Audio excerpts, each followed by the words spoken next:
And now, it's time for another Dice Tower review with Tom Vasel. Today we're going to be taking a look at a small game called Day of the Dead. Now it sounds all gross and disgusting like a movie where there's zombies, and you're a necromancer in this game trying to assemble a team of skeletons, zombies, demons, and other bizarre characters. But the game has very cartoony artwork. It is a very light game. When you first read the rules, you'll think that it's kind of like a complicated game of war almost. Let me show you.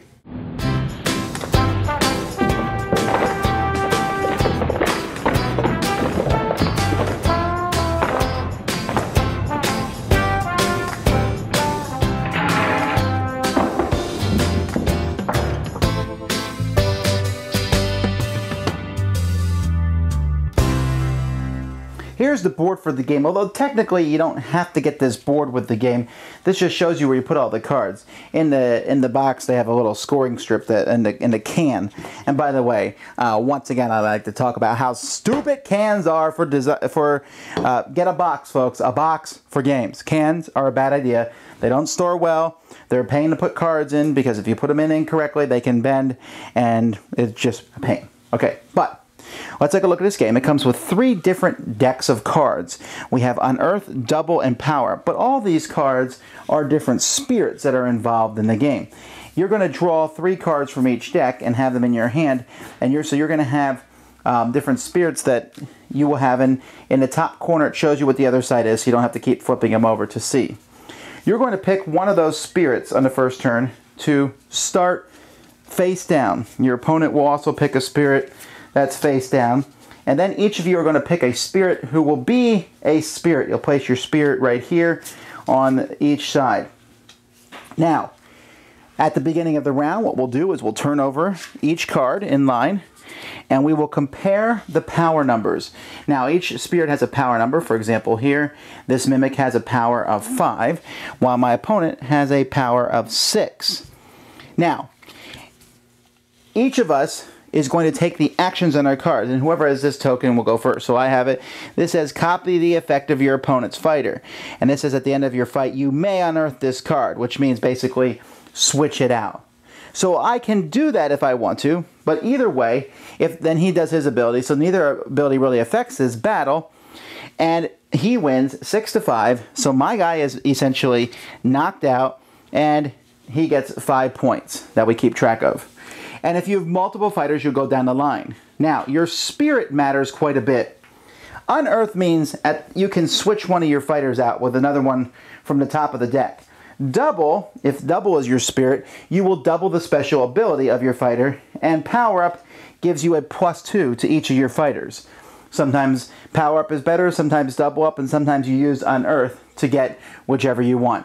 When all the fights are over and points are scored, you will take your current spirit and you'll put it here in line to be your next fighter. And then you'll put another spirit down and so on and so forth. Again, each person will line up. If you don't like one of your fighters and they've been knocked out, you are allowed to turn that person into your new spirit. All your other fighters come down and move down in line before you put out your next fighter. And so that's it. So in round 1, you have 1 fight. In round 2, you'll have 2 fights, 3, 4, 5, and 6. At the end of 6 rounds, after all those fights have happened, whoever has the most points is the winner of the game. Now, before we go to my opinion, I want to show you a little bit of what the fighters look like. The artwork for this game is like a cute style artwork. So you can see here's a bone guy and a horde. Let's focus more. There's all different special abilities that people have. For example, the horde here gives you victory point for each active fighter with 5 printed power or less that I have in play.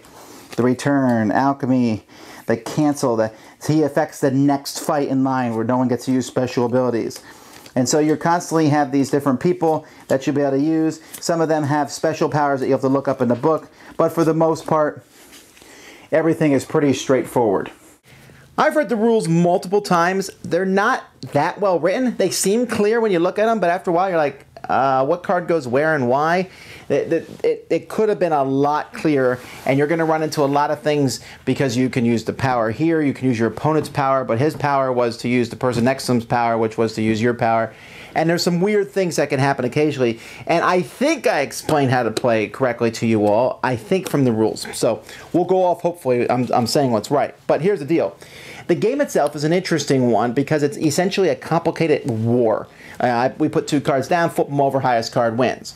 Well, it's more complex than that because there's special abilities. And then we take that a step farther and we have that spirit in the background that affects it. And then we take it a step farther by having 4 or 5 matches in a row by the time we get to the end. And some of those matches will affect other matches and we can switch people out. And that's all interesting and such. The quality of the game is pretty low. The card quality is not that great. Like I said, I'm not a big fan of the container. The artwork is good. Minimalistic cartoon artwork. I don't mind that. But at the end of the day, the game just doesn't really satisfy me. It was interesting and entertaining, but you just kind of play cards and see what happens. And that's okay. And there is some strategy. You say, well, he's doing that here, and I'm going to put this down and put this on top of it. I'm going to double that. But then your opponent might change something too. So, I liked it a little, but not very much. It's not one that I would go out of my way to get. I like the idea, though. I think it's an idea that could be grown into a better, very streamlined, good game with a lot of fun. And I don't mind the overall look of the game. It looks pretty cool. But, well, there you go. That's Day of the Dead. Not a superb game, but if you have some time to whittle away, you might enjoy it. Thanks so much for watching the Dice Tower videos. Find more great videos and reviews, as well as our top-rated audio podcast at Dicetower.com. You can also find the latest board game news at Dicetowernews.com. I'm Eric Summerer, and you've been watching The Dice Tower. The Dice Tower is sponsored by Fun Again Games, the world's best game source. Fun Again Games has over 5,000 games available. Check them out at funagain.com. Out the door!